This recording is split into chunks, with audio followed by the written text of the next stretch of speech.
Bonjour à toutes et à tous, bienvenue dans cette conférence digitale consacrée, vous le savez, à cette fameuse relance qu'on attend, la façon de la conduire dans la confiance et l'efficacité, et bien sûr toujours dans le cadre de cette journée spéciale TPE-PME organisée par la CGPME et BFM Business dans le cadre de mon émission Impact PME.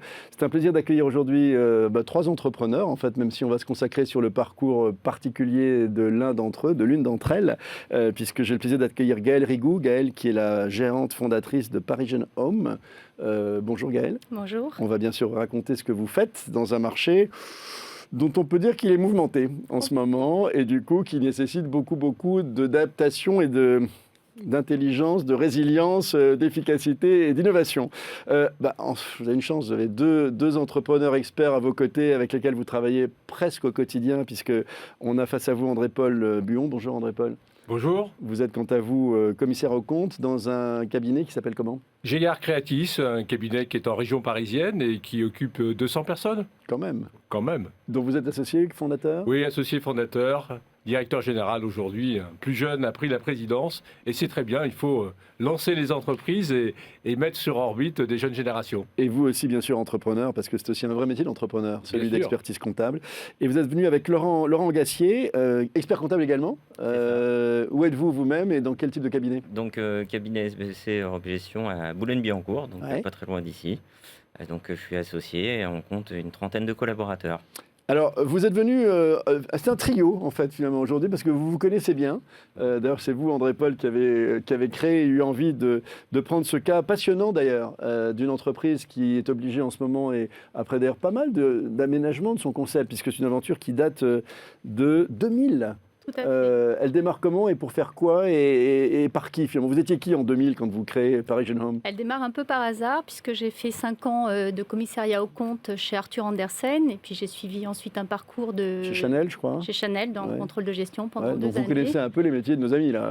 Exactement. Vous ne veniez pas comme ça sans bagage comptable et financier en fait. Voilà, et 30 ans, envie de démarrer quelque chose. Qu'est-ce qui fait qu'on quitte Chanel ou qu'on quitte une boîte comme... C'était qui à l'époque ? C'était...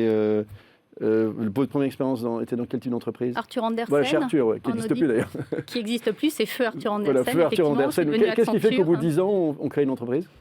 En fait, au bout de 5 ans, d'abord, soit on continue, soit on s'arrête dans les cabinets d'audit, généralement. 2 ans, C'est et up puis or un peu... out. C'est un peu C'est ça. tout à fait ça, mais c'est une excellente expérience et je ne regrette pas d'avoir passé 5 années. Oui. Voilà. Et puis, ça a été en fait un concours de circonstances, l'achat d'un appartement un peu grand pour nos moyens de jeunes actifs, la location d'une chambre et puis l'opportunité de racheter une La société. location d'une chambre à l'époque, ce qui était complètement nouveau. Il n'y avait pas d'Airbnb. C'était la chambre d'hôte, c'était assez novateur à Paris. Oui, parce qu'aujourd'hui, ça paraît nombreux. complètement normal, mais alors à l'époque, pas du tout. Voilà, Donc c'est venu d'un... Alors c'est marrant, j'adore ça, quand un besoin personnel crée une entreprise, finalement, quand une idée naît d'un besoin personnel et que ça crée une entreprise. Mais alors comment on passe du coup à une entreprise ? En fait, c'était un peu par hasard. J'ai été démarchée par quelqu'un qui avait créé en 98 Paris Home, qui avait eu le plaisir de créer cette entreprise, mais pas du tout l'envie de l'administrer dans le temps. Marrant. Et en tant que... Au bout de 2 ans, c'est rare ? Au bout de 2 ans, oui, il n'était pas du tout fait pour de la gestion d'entreprise.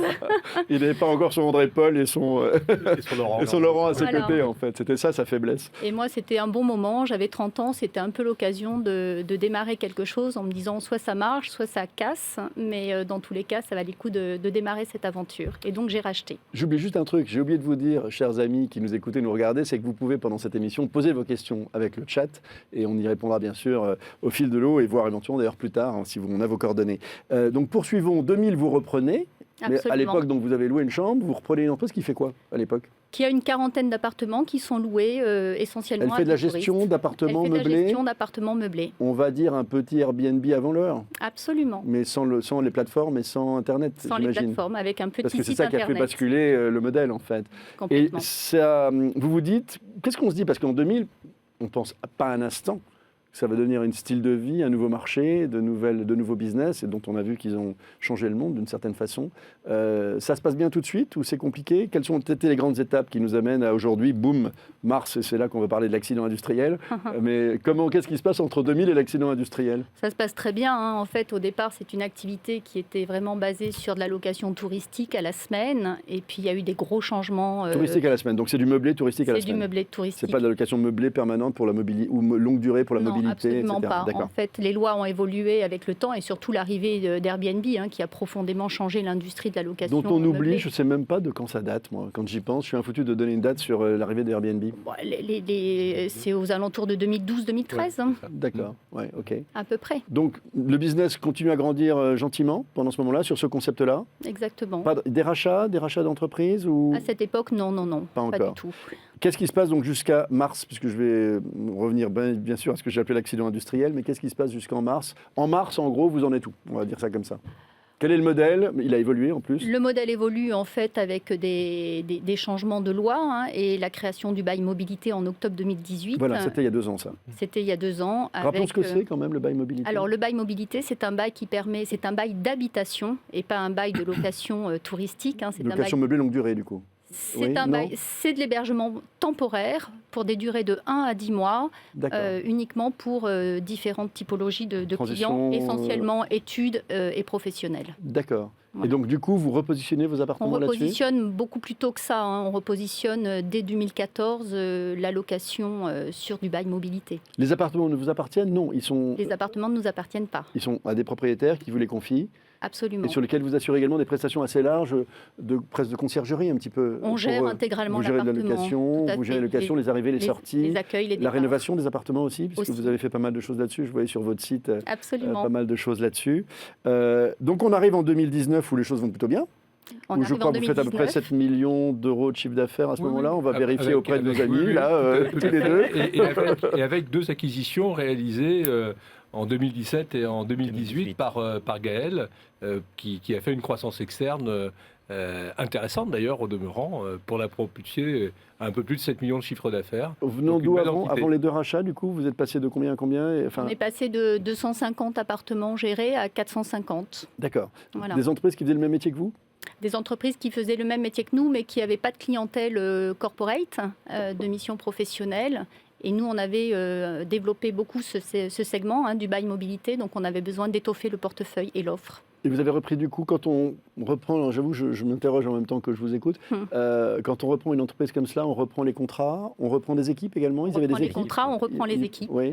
Et il y a de la perte en ligne ou pas, culturellement, avec les équipes ou avec les contrats? Est-ce que c'est difficile de reprendre un business dans ce... L'idée, c'était plutôt, la croissance externe, l'idée était plutôt de fusionner un peu les expériences et les équipes, en fait. Oui, bien sûr. Donc c'était... c'est là que je me demande si de la perte en ligne, parce que parfois, quand on fusionne, il y a des gens qui se sentent mal dans la nouvelle structure, et des clients qui ne sont pas contents d'avoir changé parce qu'ils aimaient bien le précédent, etc. Ça s'est bien passé, globalement? Ça s'est très bien passé pour l'une, pas du tout pour l'autre, en fait. Ah oui, je voyais un truc, là, je le sentais. C'est vrai que... Non, effectivement, un rachat d'entreprise, ça doit être accompagné par les deux dirigeants. C'est pas pareil, effectivement.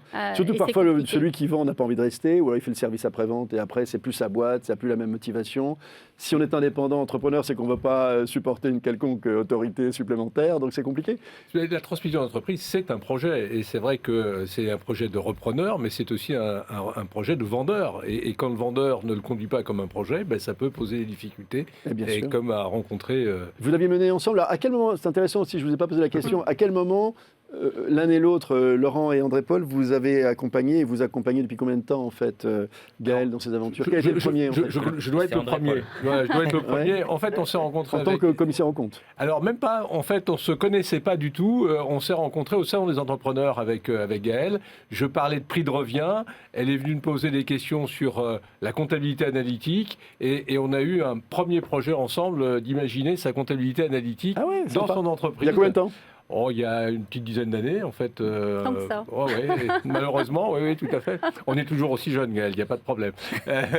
Et puis, les choses ont évolué, justement, comment Gaël s'est structuré. Et il est arrivé à un moment où elle a pensé que je pouvais être plutôt un peu en tour de contrôle et donc plutôt en commissaire aux comptes. Et puis elle a eu des besoins. Vous n'étiez pas encore son expert comptable? Ah, je n'ai jamais été son expert comptable. Je suis devenu son commissaire aux comptes, mais elle a eu besoin justement d'être accompagnée au quotidien. Et je lui ai préconisé de recourir à un expert comptable. Vous en aviez un déjà? Voilà. Oui, j'en avais un. Vous avez donc changé sur les recommandations? Absolument. En 2017, Voilà. quelque chose comme ça, je crois. On peut rappeler juste, du coup, pour ceux qui nous écoutent, commissariat aux comptes, expertise comptable, comment voyez-vous chacun votre rôle? Alors, prenons ce bon exemple de Gaël. Qu'est-ce que vous lui apportez de différent l'un et l'autre? Je crois que... Vous, en tant que commissaire aux comptes. Voilà. Moi, ce que je crois, c'est que le commissaire aux comptes, je parlais de tour de contrôle en termes de métaphore, mais c'est un petit peu ça. Si on peut dire que l'expert comptable est le copilote du chef d'entreprise... Au quotidien, quasiment. Au quotidien. Oui. Le commissaire aux comptes est en fait un peu cette tour de contrôle qui permet de sécuriser l'ensemble juridique, l'ensemble des procédures, d'alerter lorsque des difficultés peuvent intervenir. Et pas forcément une fois par an. Non, bien de le rappeler aussi, parce qu'on a parfois le sentiment qu'on le voit une fois par an parce que c'est légal, obligatoire, etc. C'est du permanent, c'est une mission permanente. Bien sûr. Et c'est un dialogue. Devoir d'alerte en plus. Devoir d'alerte qui est dans la difficulté d'entreprise, bien entendu, mais c'est une mission permanente, un dialogue, un appel, les équipes qui interviennent. En ce moment, d'ailleurs, les équipes interviennent chez Gaël. Et puis, avec Laurent, puisqu'on se connaît bien, ça permet, avec Gaël, de faire un trio gagnant, en définitive, de complémentarité. C'est-à-dire que, et je vais laisser Laurent s'exprimer, bien entendu, mais pour moi, c'est rassurant d'avoir un expert comptable qui intervient aux côtés de Gaël, parce que je suis sûr qu'on va travailler sur la pérennité d'entreprise, avec les qualités d'accompagnement que peut avoir l'expert comptable. Vous échangez beaucoup l'un avec l'autre? Ah oui, régulièrement, bien sûr. Comme on disait, c'est pas une fois par an. Hein. Du coup, c'est tout au cours de l'année, en fonction des situations rencontrées avec Gaël, puisqu'effectivement, en tant qu'expert comptable, on a une présence qui est plus quotidienne auprès du chef d'entreprise, et à plus ou moins grande échelle, puisque on peut à la fois remplacer du personnel quand elle externalise au niveau, par exemple, de la comptabilité, ou juste superviser.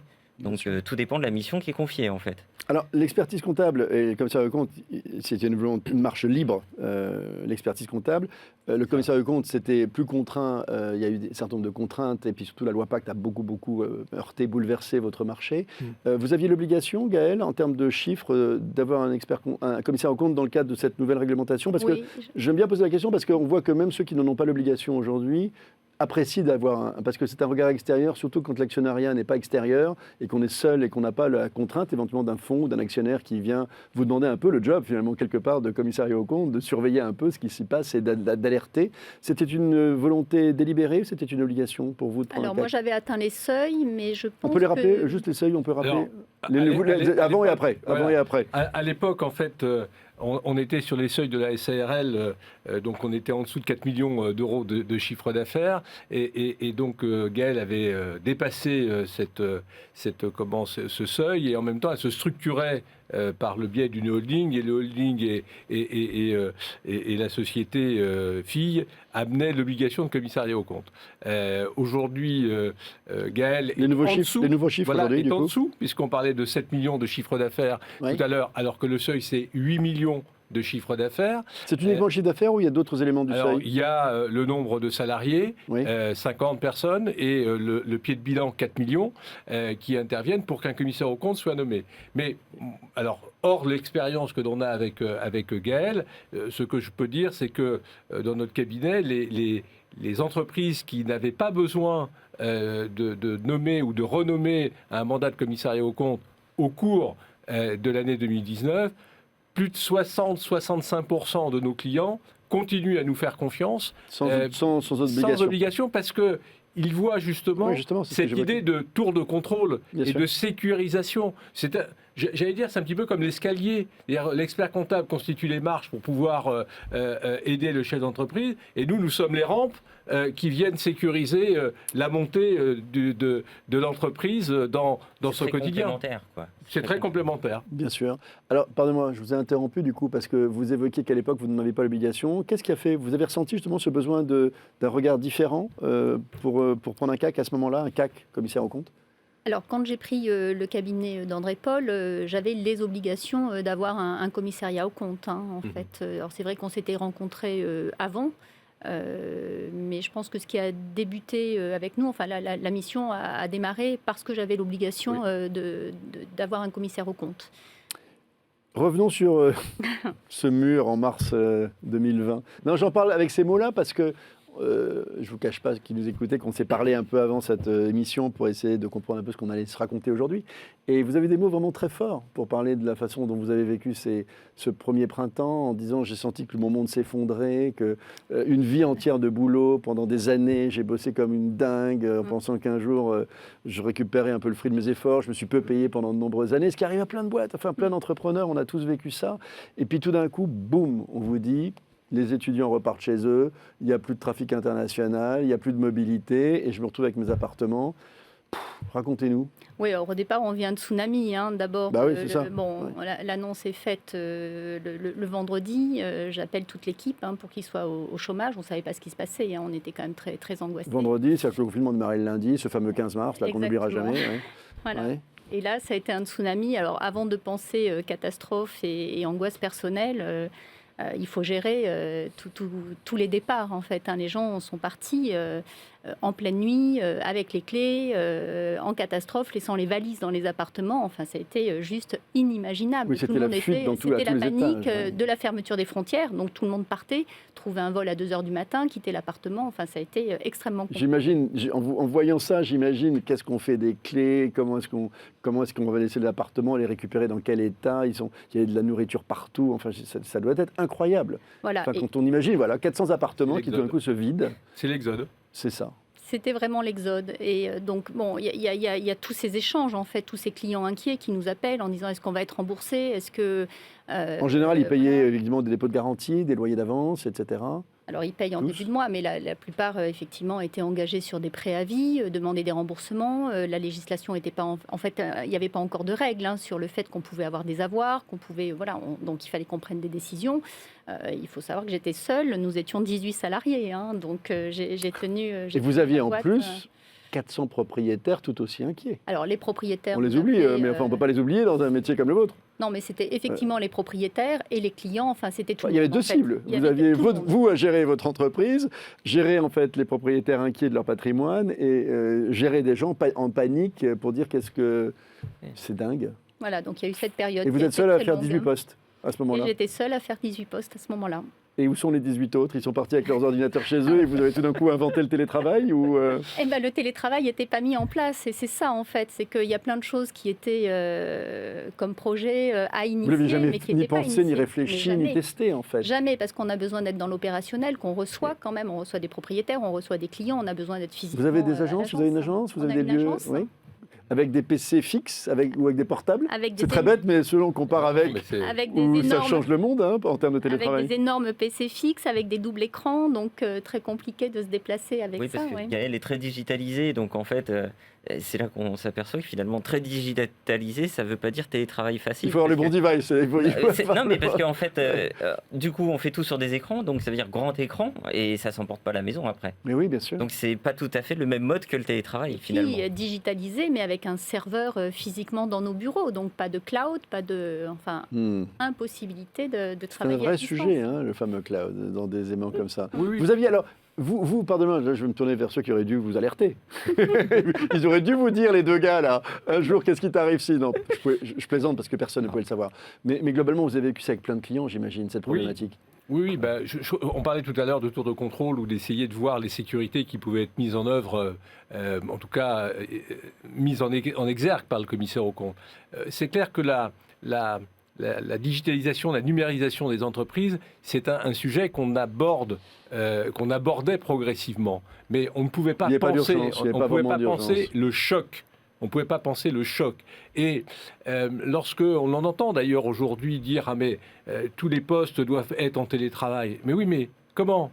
Quand il n'y a pas la fibre, quand on est en zone blanche, quand on est en zone grise, quand on n'a pas le matériel, l'investissement que ça représente au niveau des entreprises. Les enfants en même temps. Bien sûr. Et donc, on peut pas, on n'est pas, alors surtout quand on est commissaire aux comptes, mais même quand on est expert comptable, on ne peut pas dire à nos clients, écoutez, investissez un ticket de 50 000 € ou de 100 000 € et puis ça ira bien.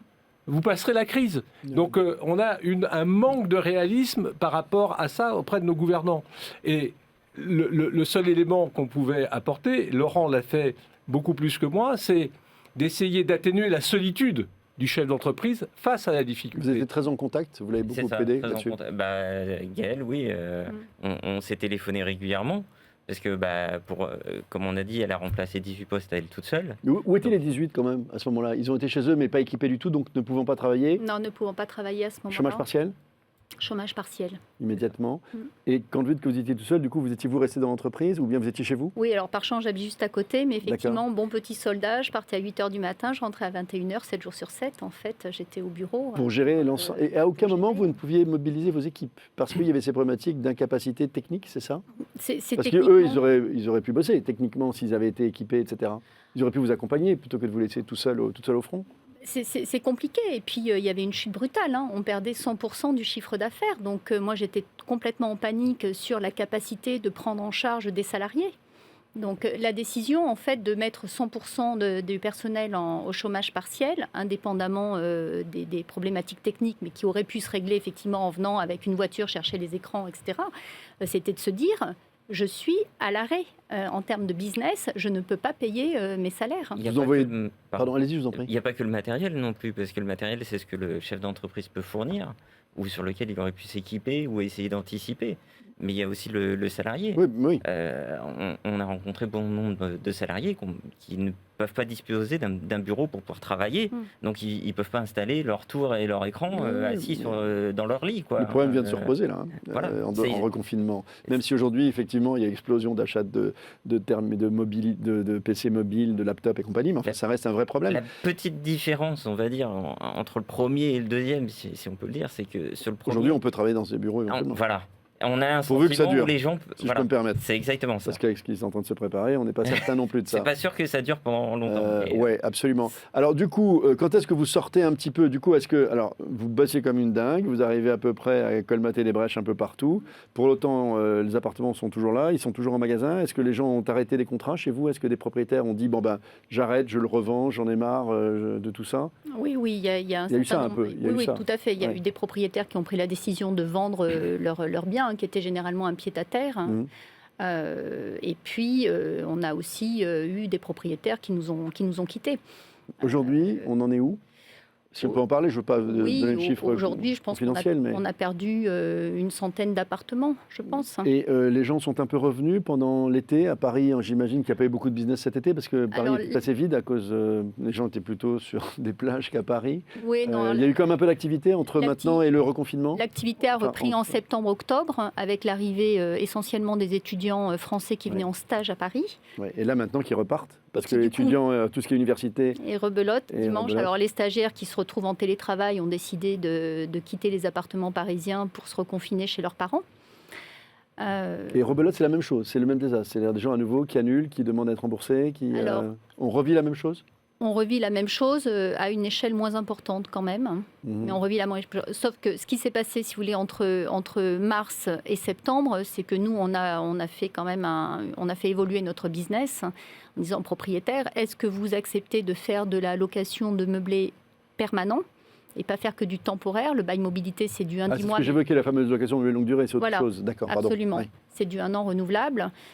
Et c'est vrai que tout ce travail en fait d'accompagnement des propriétaires en leur expliquant... C'est au propriétaire de décider s'il veut le faire. C'est au propriétaire techniquement et légalement, c'est tout à fait faisable, mais il faut que le propriétaire accepte de changer de modèle. Ça veut dire que le propriétaire peut plus venir chez lui dès lors qu'il loue de manière permanente. On peut imaginer qu'un locataire qui prend une location meublée... Oui, parce qu'en plus, ce sont des baux d'1 an renouvelables que le locataire peut partir, mais le propriétaire ne peut pas l'arrêter avant une année. C'est bien ça. Avant une année, c'est absolument. Bien ça. Donc c'est hyper compliqué. André Paul? Non, mais c'est justement l'illustration d'un changement de modèle économique. Et c'est vrai qu'en tant que commissaire aux comptes, où moi je pouvais avoir des craintes, en définitive, sur l'avenir de Parisian Home, c'est le dialogue avec Gaëlle qui m'a permis, en m'expliquant toutes les mesures qu'elle prenait, la restructuration qu'elle envisageait, sa nouvelle stratégie, qui me permet d'être serein aujourd'hui en tant que commissaire aux comptes, même si les difficultés ne sont pas effacées, puisque lorsqu'elle réclame un PGE, elle a du mal à obtenir une réponse. Il faut dire qu'aujourd'hui, vous l'avez toujours pas. Voilà. Pourquoi Le service des engagements de la banque a toujours pas émis son avis. Ouais, mais vous me disiez en même temps, vous avez 700 000 euros qui sont dehors. Voilà, donc il vaudrait mieux avoir un PGE quand même. Et qu'est-ce qui les retient, André Paul? Est-ce que les chiffres ne les convainquent pas? Est-ce que c'est technique? Les chiffres sont convaincants, ils peuvent l'être. Et puis justement, il y a une chef d'entreprise qui sait donner sa stratégie. Et le deuxième point que vous évoquez, Philippe, c'est le crédit client. Je veux dire, là, on a face à des grands groupes qui sont monnayables, bankable, si je peux me permettre, et qui n'observent pas les délais de règlement qui sont imposés par la loi, avec des tas d'artifices. Alors moi, j'ai beau, sur des tribunes, évoquer ça, y compris à l'Observatoire des délais de paiement, j'ai l'impression de crier dans un désert où il n'y a personne. On me rassure, mais si, les grands groupes respectent leurs délais de paiement. Gaël pourrait vous raconter toutes les facéties d'un grand groupe pour ne pas payer dans les 45 jours.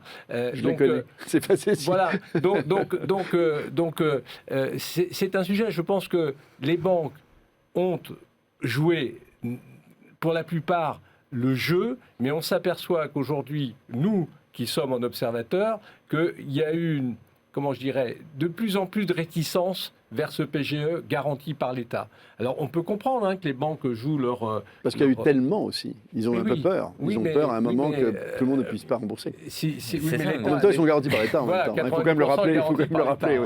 Voilà. Et donc, des PME comme celle de Gaël, pour nous, en tant que commissaire aux comptes, c'est évident que on voit l'intérêt du PGE pour prolonger. Il faut le prendre, de toute façon. Et oui. Tous les deux, là-dessus, vous avez recommandé à tous vos clients. Bien sûr, on l'a recommandé. Sans compter qu'on peut encore le demander. Il ne faut pas l'oublier, pour ceux qui ont des difficultés nouvelles avec le reconfinement, c'est encore possible. C'est prolongé, donc on peut encore le demander. Oui, c'est ça. Et c'est essentiel, puisque, donc, comme on disait, effectivement, sur les créances clients, les délais se sont rallongés, mais de l'autre côté, il faut parler des fournisseurs, puisqu'on se pose toujours la question. Sur quel levier on peut éventuellement axer. Et les fournisseurs, c'est les propriétaires. Et les propriétaires... Qui sont des individus ou des sociétés? Des individus. Des particuliers. Donc la majorité des particuliers, des fois, c'est un complément de revenu. Oui. Donc ils ont besoin de ce revenu eux aussi.